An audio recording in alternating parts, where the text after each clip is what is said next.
Hello everyone, welcome back to my channel. I hope आप सभी लोग बहुत अच्छे होंगे और बहुत अच्छे से आरआरबी क्लर्क और पीओ की प्रिपरेशन कर रहे होंगे। तो गाइस, ऑलिव बोर्ड पे आरआरबी पीओ का लाइव मॉक चल रहा है एंड आप इसको आज 9 मई है, आज की डेट में आप इसको 7 बजे तक दे सकते हो। उसके बाद आप नहीं दे पाओगे, एक्सपायर हो जाएगा ये। सो मैंने अभी ये मॉक दिया, देख लेते हैं कि मेरे क्या मार्क्स रहे एंड एक्यूरेसी भी क्या रही। सोल्यूशन तो बाद में ही आएंगे, लेकिन हाँ मार्क्स और सेक्शन वाइज अटेम्प्ट वगैरह देख लेते हैं, ठीक है।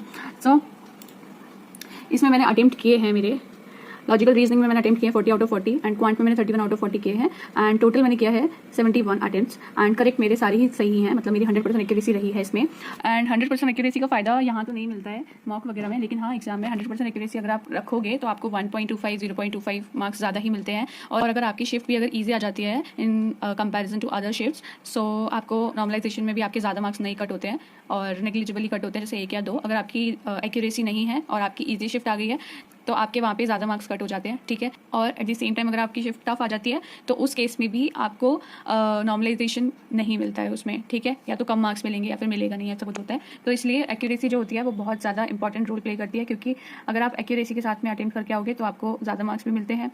प्लस अगर आप मान लो ज़्यादा क्वेश्चंस करके आए हो, अटेम्प्ट 71 करके आए, उसमें से 5-6 गलत कर देते हो, तो आप तो सोचोगे कि मैं 71 अटेम्प्ट करके आया हूँ, मेरा तो सिलेक्शन हो ही जाएगा। लेकिन जब रिजल्ट आता है तो एक्यूरेसी की वजह से आपके मार्क्स कम आ जाते हैं। तो हो सकता है कि कट ऑफ के आसपास आ जाए, प्रीलिम्स आप क्लियर कर लो, लेकिन आपकी एक्यूरेसी नहीं है तो मेंस में आपको बहुत दिक्कत होने वाली है, क्योंकि मेंस में तो लेवल भी अप हो जाता है क्वेश्चंस का। और अगर वहाँ पे एक्यूरेसी गोल मटोल हो गई, क्योंकि मेंस के जो मार्क्स होते हैं वो पीओ के एग्जाम्स में जुड़ते हैं आपके इंटरव्यू के साथ।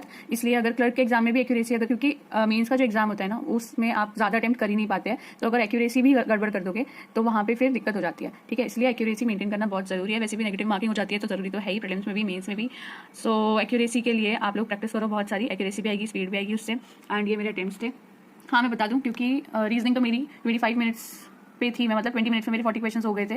और क्वांट में मेरी स्पीड थोड़ी सी कम हो गई है, क्योंकि मैंने पढ़ाई बीच में छोड़ दी थी, अभी फिर से स्टार्ट की है।